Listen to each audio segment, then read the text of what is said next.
Hello नमस्कार, कैसे हैं आप लोग। उम्मीद करते हैं बहुत अच्छे होंगे। लेकिन आज जो करने वाले हैं वो कभी किया नहीं, ना कभी हुआ है मेरे द्वारा। क्लास 10th के लिए जो मैंने वादा किया था कि क्लास 10th के लिए भी मैं सीरीज लेके आऊंगा। लास्ट टाइम पे जो आपके बोर्ड एग्जाम स्टार्ट होने वाले हैं अब कुछ ही महीनों के बाद, तो उन बोर्ड एग्जाम्स के लिए जो मैथ के मोस्ट इंपॉर्टेंट क्वेश्चन है जो कि हमेशा रिपीट होते हैं, उन्हीं क्वेश्चंस की सीरीज आज से स्टार्ट है। और 10th वाले बच्चों, अब स्टार्ट हो जाए तुम्हारी पढ़ाई। अब कोई बहाना नहीं, कोई कुछ नहीं। अब केवल नीलेश सर आपके लिए लाए हैं बहुत ही धांसू सवाल, और ये सीधे बोर्ड में छपने वाले सवाल हैं। ये समझ लो कि यहां से डिजिट चेंज होगी, बाकी सब यही है जो आना है। तो ये आपके सामने ये रहे क्वेश्चंस, इनका जल्दी से स्क्रीनशॉट लगा लें, स्क्रीनशॉट फटाक से लगा लें और अपने पास लिख के रख लें। मैं भी इनको एक जगह लिख के रख लेता हूं जिससे कि आपको आसानी से सॉल्व करा सकूं क्वेश्चन। तो जल्दी से स्क्रीनशॉट लगाएं, कोई भी बिना बात किए सीधे अपन क्वेश्चन को हल करेंगे, क्योंकि आपको पता है मैं फालतू बात करने आता नहीं हूं, केवल और केवल आपके हित की बात करने आता हूं जो कि आपके सामने है। आज से क्लास 10th की सीरीज स्टार्ट होने वाली है।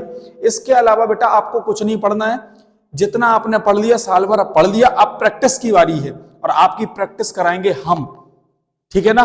तो जल्दी से स्क्रीनशॉट लगाएं इसका 2 मिनट के अंदर फटाक से। तो चलते हैं फिर इस क्वेश्चन को सॉल्व करते हैं बड़े इत्मीनान से।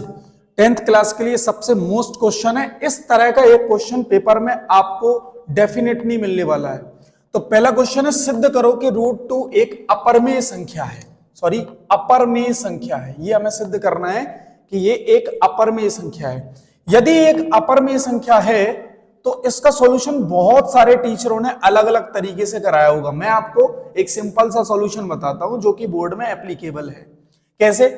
सबसे पहले इसको मान के चलेंगे कि माना √2 एक अपरमेय संख्या नहीं है, जो कि एक मान के चलेंगे कि क्या है, परमेय संख्या है। सर अभी शुरुआत में मान के चले, हम चलेंगे उल्टा मान के कि सर √2 एक परमेय संख्या है। √2 एक परमेय संख्या है।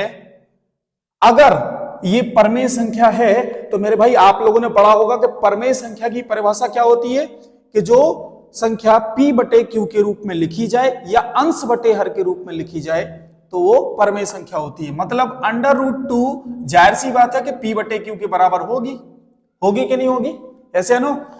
तो अब हम मान के चलेंगे जहां पर जो p व q है, p व q ये सह अभाज्य संख्या है, सह अभाज्य संख्या।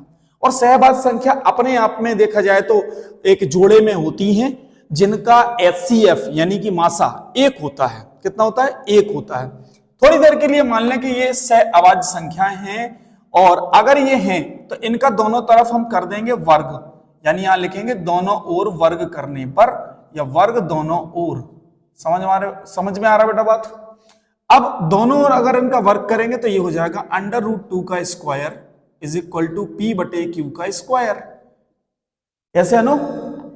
अब ये बन गया 2 इज इक्वल टू p²/q², ऐसे है ना बेटा। एक एक स्टेप समझ में आ रहा। यहां से हम क्रॉस मल्टीप्लाई करेंगे तो ये हो जाएगा 2q² is equal to p²। अब देख के पता चल रहा कि सर 2 एक अभी पूर्णांक संख्या है, तो फिर q भी कैसी संख्या होगी? पूर्णांक। तो हम यहां मान के चलेंगे कि सर जहां q अब कौन सी संख्या हो गई? q एक पूर्णांक संख्या हो गई, और हम q के बराबर में जो पूर्णांक रखना आपको वो पूर्णांक रख दीजिए। मैंने कहा चलो q के बराबर 1 रख के देखो। सर आप जैसे ही 1 रख के देखोगे तो सर 2 × 1 का square is equal to p²। तो फिर p की वैल्यू क्या आ जाएगी? ये मैं इसलिए निकाल के बता रहा कि आप समझ सको कि √2 अपर में संख्या क्यों है। p² की वैल्यू आ जाएगी 2 × 1, यानी कि p² की वैल्यू आएगी 2, तो p बराबर आएगा √2। सर 1 रखने पे भी √2 आ रही, 1 रखने पे भी √2 आ रही, तो क्यों ना सर 1 ना रख के कुछ और रख लो। अगला q बराबर 2 रखने पर, q बराबर 2 रखने पर, चलो 2 रख के देखते हैं सर इस वाले समीकरण में। इसको समीकरण 1 मान लो या लिखो समीकरण 1 से। चलो रख के देख लो। सर 2 × 2 का स्क्वायर अगर रखेंगे तो ये पी स्क्वायर हो जाएगा, यानी कि 2 इंटू 2 का स्क्वायर 4 पी स्क्वायर, 4 दूनी 8 पी स्क्वायर। सर आगे सॉल्व करेंगे तो पी बराबर निकलेगा अंडर रूट 8 फिर भी एक अपरिमेय संख्या है। तो सर जो आपने अभी माना कि √2 एक परमेय संख्या है, यहां पे मान के चले कि √2 एक परमेय संख्या है, फिर तो ये विरोधाभास हो गया। तो क्या लिखेंगे, अतः क्योंकि प्रत्येक मान पर एक अपरिमेय संख्या प्राप्त होती है, अपरिमेय संख्या प्राप्त होती है, अतः यह विरोधाभास है कि √2 एक परमेय संख्या है। ये तो विरोधाभास हो गया सर, अपन मान के चले थे परमेय, लेकिन ये तो निकल गई अपरमेय। तो क्या लिख सकते हैं, अर्थात √2 एक अपरमेय संख्या है। गॉट इट बेटा? मुझे लगता है कि आप लोगों ने ये पढ़ा होगा और बहुत अच्छे से समझ में आ रहा होगा। और बेटा मान के चलो कि ये क्वेश्चन, ऐसे क्वेश्चन आपको इस बार मिलेंगे। और अगर पसंद आए तो मेरे भाई वीडियो को लाइक और अपने जो दोस्त दूर बैठे हुए हैं उनको शेयर करना मत भूलना, क्योंकि हो सकता है कि वो कहीं पढ़ ना रहे हो और इन क्वेश्चन को हल से देखकर या इन क्वेश्चंस को पढ़कर उनका लाभ हो जाए। तो मेरे भाई जल्दी से इसका स्क्रीनशॉट लगाओ, चलते हैं अगले क्वेश्चन की ओर। जल्दी से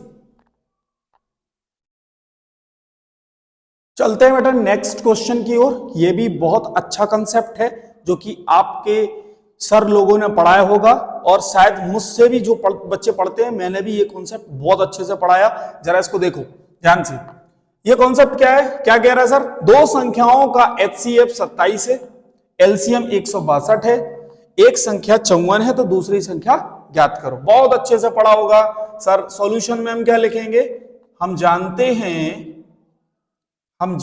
हैं कि लासा इंटू मासा बराबर होता है पहली संख्या इंटू दूसरी संख्या।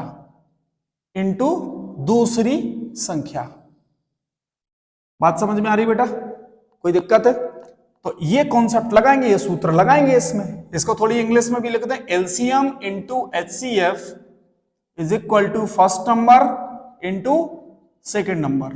ऐसा नो समझ में आ रहा बेटा? तो देखेंगे ध्यान से, LCM कितना दिया हमको सर, दिया है, यहां लिखेंगे दिया है LCM is equal to 162, HCF is equal to 27 और पहली संख्या हमको दी गई है 54। तो हमसे पूछा क्या, दूसरी संख्या।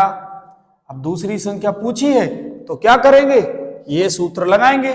लगाओ बेटा। तो लासा इंटू मासा, लासा कितना है 162 इंटू मासा कितना है 27 बराबर पहली संख्या कितनी है बेटा 54। सर दूसरी संख्या तो पता नहीं, तो क्या मान लो, x मान लो।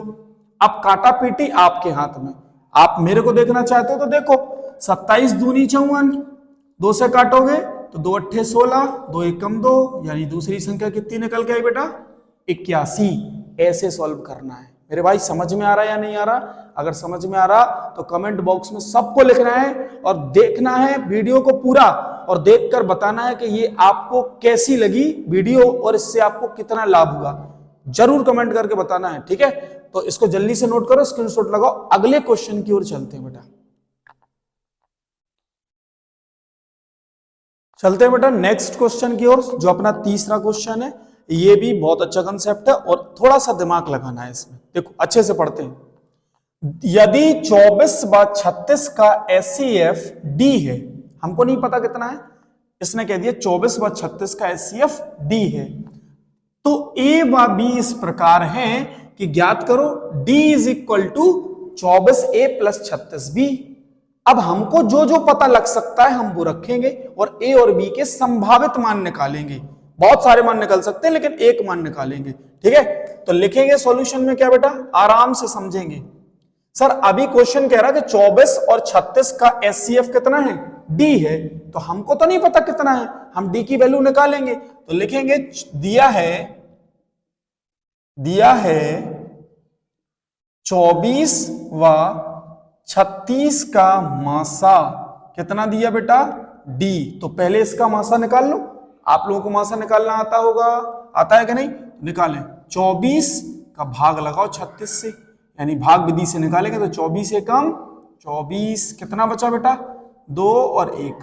फिर 12 का भाग लगाओगे 24 में तो 12 दूनी 24, और जिससे ये पूरा पूरा कट जाए उसका क्या होता है, ये मासा। तो फिर मासा कितना आ गया बेटा इसका, 12, यानी डी की वैल्यू कितनी मिल गई हमको, 12। सर डी की वैल्यू क्यों मिल गई, क्योंकि सर अभी कहा था इन दोनों का मासा क्या है, डी है, लेकिन डी तो पता नहीं था, अब निकाल दिया कि डी कितना है, 12। अब हमको आगे क्या निकालना है, सर ज्ञात करना है, यहां ऐसे ही लिखना है पेपर में, बोर्ड में, ज्ञात करना है डी बराबर 24a प्लस 36b। तो बराबर में अब मान रख दो, इसका डी का मान कितना है बेटा, 12, 24a प्लस 36b। अब सर अननोन राशि यानी अज्ञात राशि तो 2 है, समीकरण 1 है, फिर कैसे वैल्यू निकालोगे, संभावित मान बेटा, कैसे निकालोगे, संभावित मान। तो यहां यदि हम मान लो ऐसा मान रखें कि 12 आ जाए, तो एक संभावित मान मैं बताता हूं और आप इस क्वेश्चन को ऐसे ही कर लो, और यदि आपको लगता है कि संभावित मान और भी हो सकते हैं तो आप वो भी रख सकते हो। कैसे, जैसे हम रख दें a इज इक्वल टू 5 और b इज इक्वल टू -2, ये हमको पता है, क्योंकि 24 पंचे 120 और 120 में 72 जाएगा तो कितना बचेगा बेटा, 120 में 72 जाएगा, क्या ये सही हो पाएगा, नहीं। तो हमको -2 नहीं रखना है, क्योंकि अगर -2 रखोगे तो ये 12 नहीं आ रहा, ऐसी वैल्यू रखना है जिसमें ये 12 आ सकी। तो -2 ना रख के -3 रख दो। इतना दिमाग आपको चलाना पड़ेगा, थोड़ा सा दिमाग चलाना पड़ेगा कि सर इनकी वैल्यू निकाले, तो निकाले कैसे, संभावित मान। ये कौन से मान है, संभावित मान। हो सकता है कि आप लोगों का दिमाग हमसे ज्यादा चल जाए, तो संभावित मान हो सकता है आप और भी निकाल सकते हो। तो यदि हम ये रखें तो रख के देखो बेटा कितना आ रहा, क्या ये संतुष्ट कर रहा है इसको, 24 × 5 प्लस 36 × -3, तो 12, 24 पंचे 120, 36 दिया 108। सर आपको तो बहुत पहाड़े आते हैं, भाई पहाड़े तो तुम्हें भी सीखने थे, है ना, बहुत पहाड़े आते हैं, ये तो प्रैक्टिस है, दिन भर पढ़ाने की प्रैक्टिस है। आप दिन भर पढ़ने की प्रैक्टिस करो तो हो सकता है कि आपकी भी कैलकुलेशन अच्छी हो जाए, लेकिन बेटा पहाड़े सीखना ही पड़ेंगे, आगे कंपटीशन, ठीक है ना, आईआईटी, जेई, बहुत सारे एग्जाम है कंपटीशन में, रेलवे, बैंक, एसएससी, सब में कैलकुलेशन काम आती है, ठीक है। तो सॉल्व करो, 12 इज इक्वल टू 120 में 108 जाएंगे बेटा 12, तो 12 बराबर 12 आ गया। इससे पता चलता है कि इस प्रकार A तथा B का मान, कौन सा मान, संभावित मान, संभावित मान कि ये हो सकता है, कितना है बेटा, A बराबर 5 और B बराबर -3। जल्दी से नोट करो और लगाओ स्क्रीनशॉट, या फिर इसको कॉपी पे लगाओ, आलस नहीं करना है, कॉपी पे लगाना है इसको, जल्दी से लगाओ।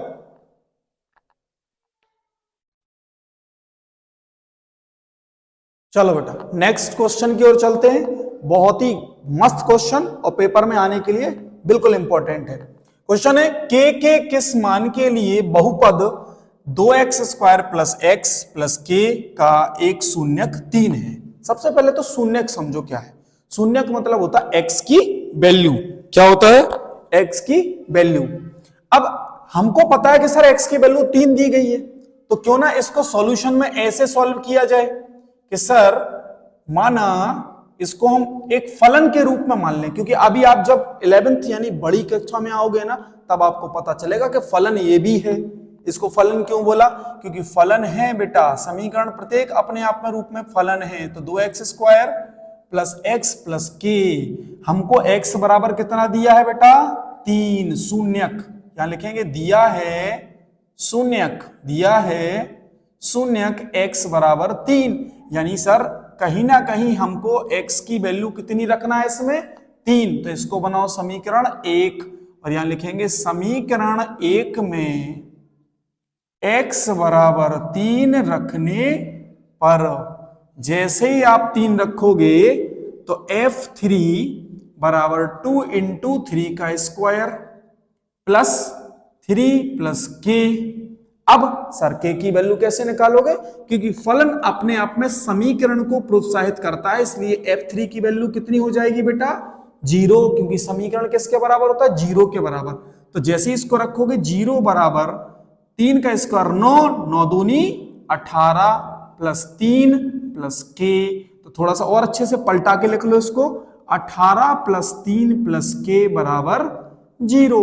तो 18 और 3 21, 21 उस साइड जाएगा तो किसका हो जाएगा बेटा माइनस का। तो k का कितना मान आ गया माइनस का 21। गॉट इट, समझ में आ गया। जल्दी से नोट करो और ऐसे क्वेश्चंस की प्रैक्टिस करो, और जितने मैं क्वेश्चंस कराऊंगा आज से, क्योंकि आज से वीडियो रुकने वाली नहीं है, अब बोर्ड तक ही चलेगी ये वीडियो, और बहुत अच्छे अच्छे तगड़े तगड़े सवाल मिलेंगे जो पेपर में तुम्हें छप्पे मिलेंगे, गारंटी इस बात की है। जल्दी से नोट करो बेटा। चलिए बेटा नेक्स्ट क्वेश्चन की ओर चलते हैं। ये भी सुपर क्वेश्चन है, समय वेस्ट ना करते हुए सीधे हल करते हैं। क्वेश्चन है, यदि अल्फा कोमा बीटा द्विघात बहुपद है fx बराबर दिया गया x square plus x minus 2 के शून्यक है। ये इसके डायरेक्ट शून्यक दे दिए कि अल्फा और बीटा इसके क्या है शून्यक है, यानी x के मान है, हमको नहीं पता कितने हैं। तो वो कह रहा है तुमको निकालना है वैल्यू 1/अल्फा प्लस 1/बीटा। आपके टीचर्स ने बहुत अच्छे से पढ़ाया होगा। सॉल्यूशन कैसे करेंगे बेटा इसका सबको पता होगा। दिया है fx बराबर एक्स स्क्वायर प्लस में x माइनस 2, ऐसे आनो बेटा, कोई दिक्कत है? पहले इसको समीकरण के रूप में बदलो। तो क्या कहा था मैंने, फलन को 0 होना पड़ेगा, क्योंकि समीकरण 0 है, इसलिए fx बराबर 0 रखने पर आप जैसे ही 0 रखोगे तो ये फलन पूरा 0 के बराबर हो जाएगा। अब क्या बन गया, ये द्विघात समीकरण, और समीकरण बन गया तो इसकी तुलना किससे कराओगे, समीकरण 1 बनाओ, इसका लिखोगे समीकरण 1 की तुलना मानक समीकरण से करने पर। आपको पता होना चाहिए द्विघात समीकरण का मानक समीकरण क्या होता है, ax square plus bx plus c बराबर 0 से करने पर जैसे ही तुलना कराओगे तो बेटा a का मान क्या निकलेगा, इसका गुणांक कितना है, इसका एक्स स्क्वायर, इसका कुछ गुणांक नहीं है तो क्या मानोगे 1, तो a की वैल्यू कितनी आएगी बेटा 1 चिन्ह सहित प्लस का 1, ऐसे है ना। b की वैल्यू कितना है बेटा, इसका कुछ गुणांक नहीं है तो क्या मानोगे b बराबर 1। c की वैल्यू डायरेक्ट पता चल रही बेटा माइनस का 2। अब हमको ज्ञात क्या करना है वो यहां लिखेंगे, सर हमको ज्ञात करना है बोर्ड एग्जाम में बेटा बिल्कुल ऐसे ही क्वेश्चन करना है जैसा मैं बता रहा। अगर पूरे में पूरे नंबर चाहिए तो पिछली बार मैं रिकॉर्ड खड़ा कर चुका 100 में 100 वाला पिछली साल, ठीक है, और 90 प्लस की तो बात ही छोड़ दो, इतने बच्चों के आए थे जिसकी कोई हद नहीं। तो इतना कंटेंट अगर पढ़ लोगे तो मजा आ जाएगा।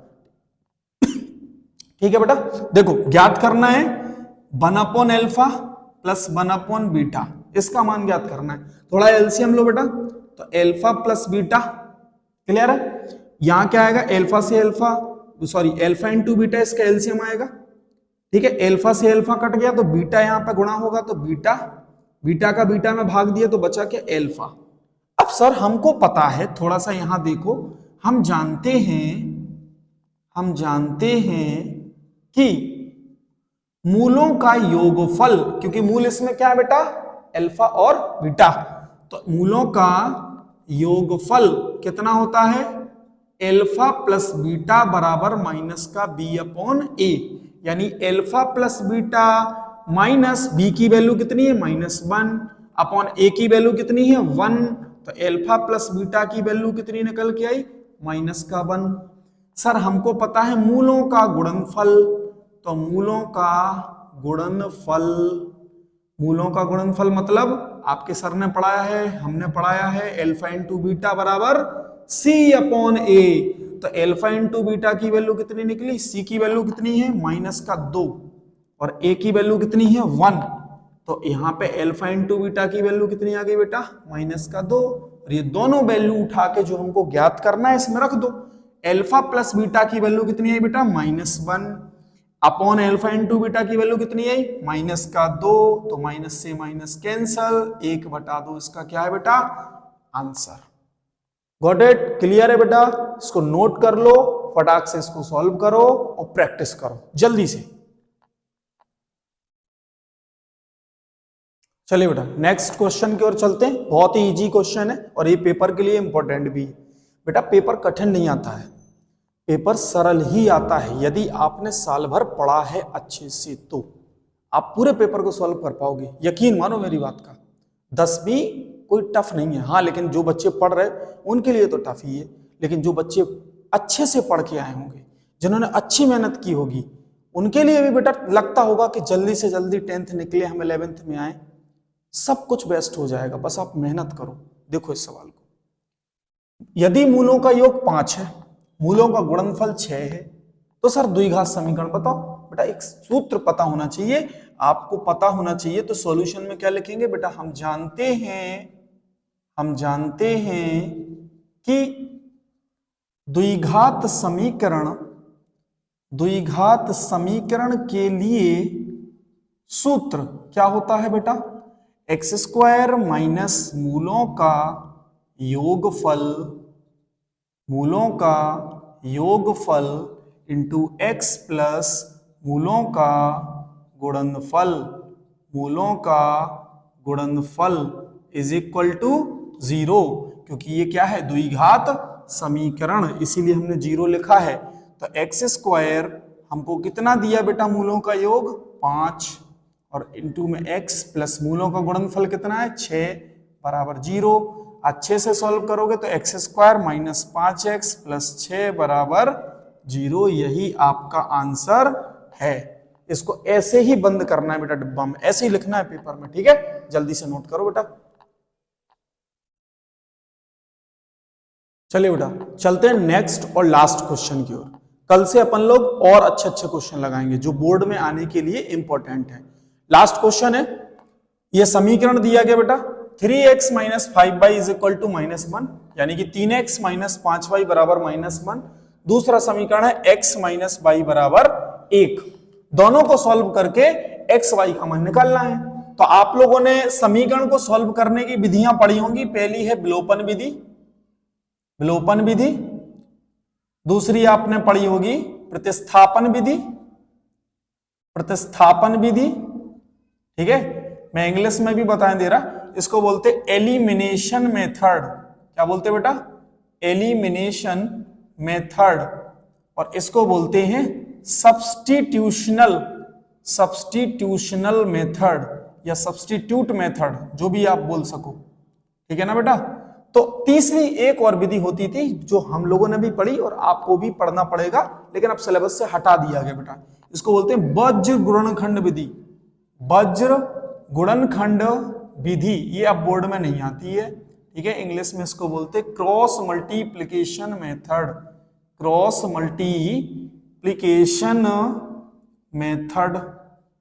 बात समझ में आ रही बेटा, कोई दिक्कत है? अब इन तीन विधियों में से कोई भी विधि लगा दो, आप लोग इन विधियों से सॉल्व कर लोगे। मैं इस विलोपन विधि से सॉल्व करके बता दे रहा आपको। ध्यान से देखो बेटा, हमको सॉल्यूशन में लिखना है, दिया है, क्या दिया बेटा, 3x minus 5y is equal to -1 और x minus y is equal to 1। अब आपके टीचर ने भी बताया होगा विलोपन विधि कैसे यूज करते, कैसे लगाते हैं। इसका गुणांक एक सा बनाते हैं किसी भी चर का। चर राशियां क्या होती हैं, बेराशियां जिनका मान निश्चित नहीं होता है। अचर राशियां क्या होती हैं, बेराशियां जिनका मान निश्चित होता है। चर राशियां जैसे कि a से लेके z तक, ABCD Z XYZ। और अचर राशियां 1 2 3 4 5 6 डॉट डॉट डॉट अनंत तक। ऐसे है नो। देखो ध्यान से इस चीज को देखेंगे, बेटा डिस्टर्ब नहीं होना है, क्योंकि बाहर हॉर्न वगैरह का आवाज आ रहा है, आपको बिल्कुल भी कतई डिस्टर्ब नहीं होना है, आप तो केवल इधर देखो, ठीक है। देखो इसको सॉल्व करेंगे बेटा, यहां 3 है ना, x को पकड़ेंगे केवल, यहां 3 है गुणांक, तो इस पूरे समीकरण में 3 से गुणा कर दो, बस इतनी सी बात है। और यहां 1 गुणांक है तो ऊपर वाली समीकरण में 1 से गुणा कर दो, क्योंकि हमको पहले गुणांक एक साथ बनाना पड़ेगा। ध्यान से देखो, ये हो जाएगा 3x, क्योंकि 1 का गुणा करना है दोनों तरफ, बराबर माइनस का 1।